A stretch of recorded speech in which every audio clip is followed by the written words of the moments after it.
Saturday, May 28th. It's just a bit past midnight. It's rapidly approaching 12:30 in the morning. Kay Baker is lying face on the ground in the yard of her neighbor. With every beat of her heart, her life is ending.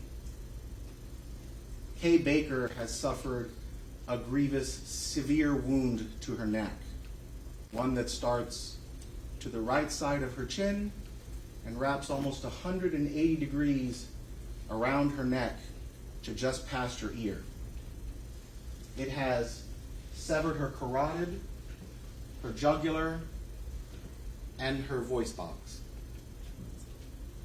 Blood is literally pouring out of her onto the ground, and the seconds are ticking closer and closer and closer to her death. As that's happening, a gentleman named Jonathan Figgins, who lives at 6211 Kite Ridge Drive, is on the couch. He's been watching TV, he's dozed off, and he hears a noise outside. He describes it as a thud. Says he hears a noise like a person in pain, a female voice. It is loud enough to rouse him from his sleep. And it startles him. Startles him so much that he thinks it's his daughter upstairs who's in bed. So he runs up the stairs trying to find his daughter to make sure she's okay, and she promptly tells him, "Everything's good, Dad." Then he starts trying to figure out, what is this noise? He steps outside, and there he finds Kay Baker laying on the ground. She has already been attacked.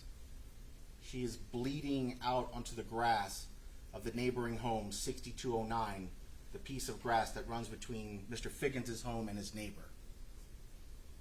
At first, he doesn't even realize what's going on. Kay Baker is so thin of frame that he initially thinks she's a teenager. He thinks that she's passed out because she's drunk. But when he walks over and he sees the pool of blood rapidly expanding beneath her on the ground, he realizes that something is wrong. Something is deadly wrong. About that same time, Mr. Figgins' wife, Ruth, who was asleep in bed, heard her husband yelling to the daughter, doesn't know what's going on. She comes outside. She sees exactly what's going on too, and she calls 911. And now law enforcement is on the way.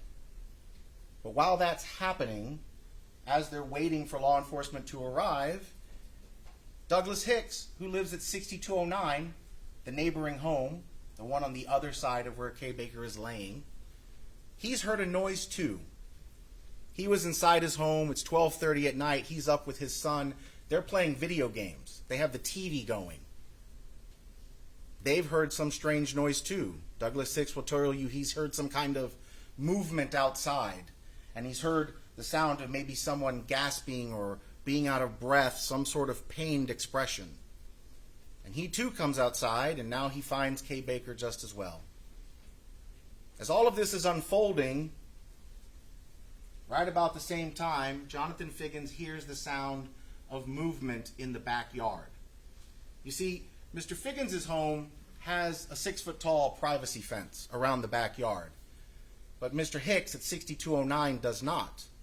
And so from where Kay Baker is, you can run straight into the backyard of 6209. And as you'll discover, Kay Baker lived at 6207, just the other side of Mr. Hicks' home from where she's found dead.